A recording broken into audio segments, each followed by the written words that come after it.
Hello mga ka-auto, this is Engineer RK from Home Automated PH and nandito po tayo ngayon sa Parañaque City to install po ang ating HAP CCTV na e-channel. So kasama po natin ang ating team and samahan niyo po kami sa progress.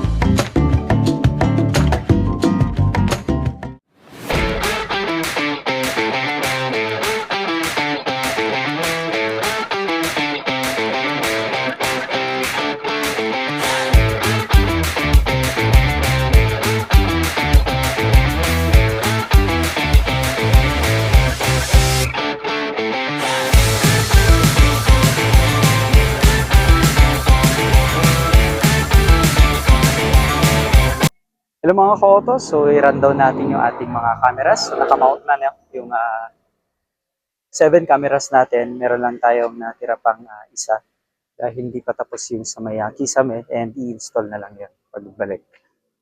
So ito yung ating first camera. Yan.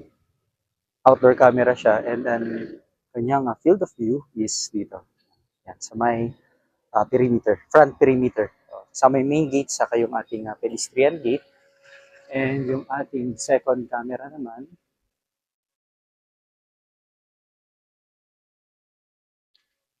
is dito sa may garage naman yung kanyang focus sa sa pedestrian gate. So, dyan naman siya imamount mo.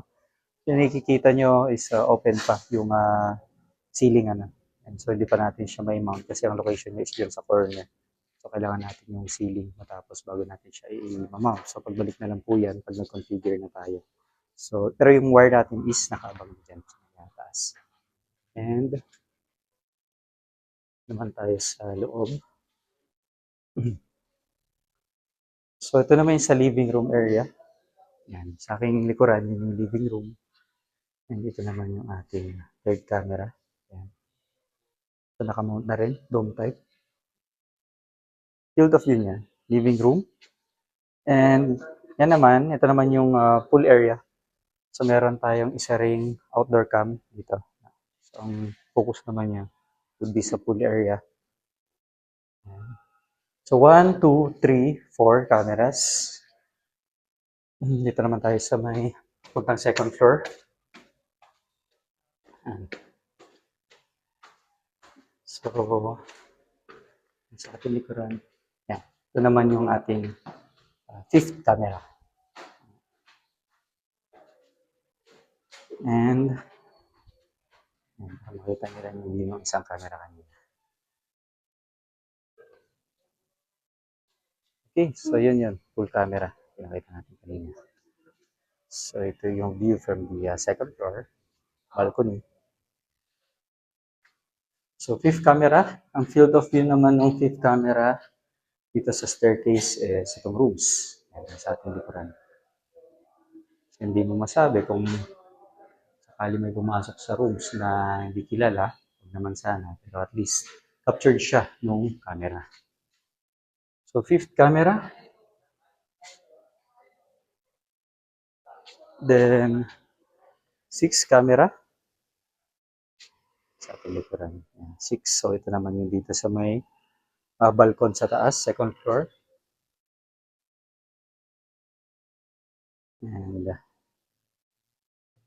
yun yung ating 7 camera. Ayan. Nakabit nila yung ating 7 camera. Ayan. So nakafocus naman to dun sa bandang tangke. No?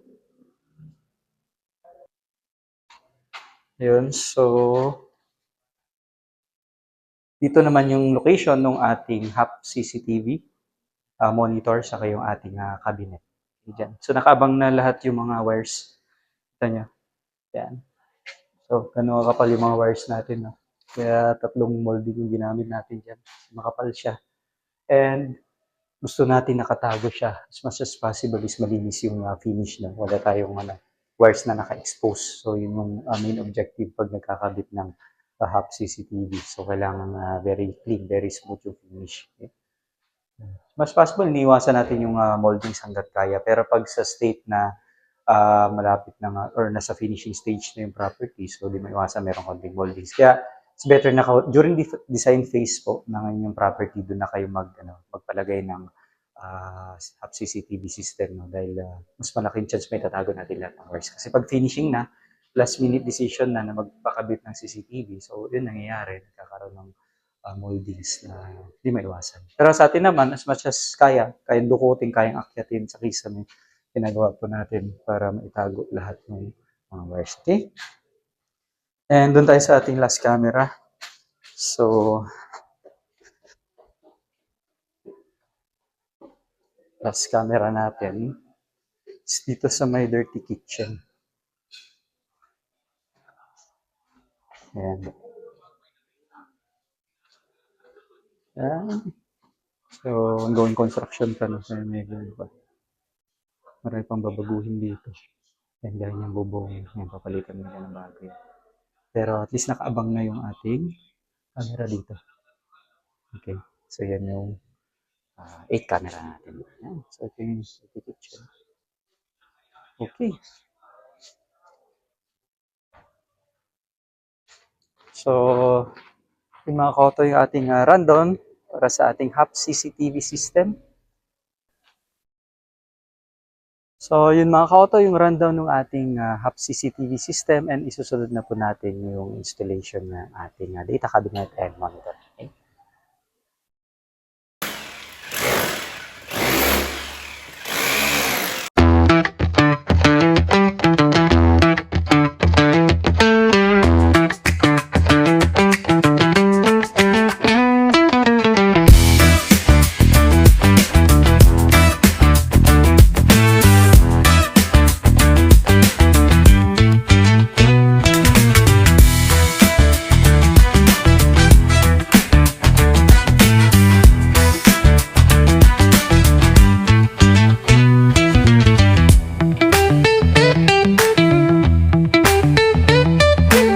So, yan mga kauto, na cover up na yung ating mga wires para naman ito sa ating monitor sa kanyang ating CCTV set.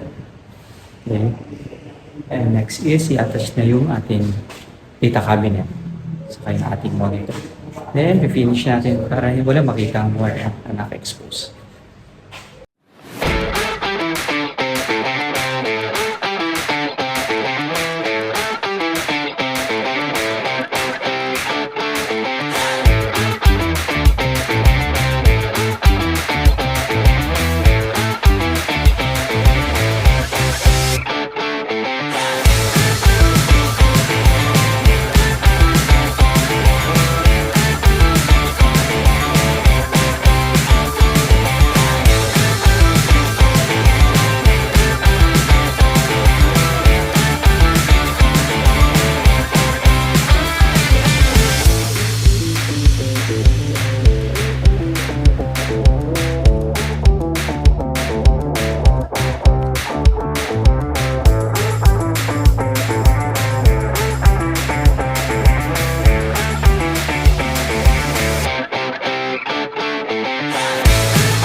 Hello mga ka-auto, so ayun, tapos na po yung ating HAP CCTV system, and yan na po siya, no, sa ating likuran. So papansin nyo, medyo mababa siya. So ang reason behind po dyan is meron pong customized cabinet, ipapalagay pa po yung ating client, no? And ilalagay yung ating system dun sa loob ng cabinet para hidden po siya. Wala nakalitaw lang po is itong monitor. Okay? So, ayun. And ang gusto ng ating client is pag nakaupo siya, dun niya na-view eye level yung monitor. So, yan po yung reason kaya bababa siya. And tapos na rin po yung layout po sa wiring. So, papansin nyo, nakatago po yung ating wire. And itatap coat na lang po yan. Papantay ko siya dito sa original pink color. Okay? So, na po siya. And activated na rin yung ating mga cameras. Kita po nyo. Yan. Meron lang isa doon sa gitna dahil ito yung nandun sa may bandang garage. So, di pa po kasi tapos yung kisame. And yun, hindi natin maimount yung camera kasi kailangan nandun yung kisame. So, babalikan natin yun and i-mount yung isang camera. No? But the rest is, yan, activated na po. Kita nyo? Okay. So, lahat ng views is dyan na. 8 channel po yan. Okay? And ito naman yung ating Hub CCTV cabinet.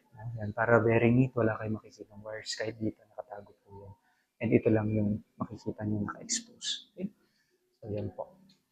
And if interested to avail our CCTV system, message lang po kayo sa aming Facebook page or tawagan nyo kami dun sa number na naka-flash sa screen.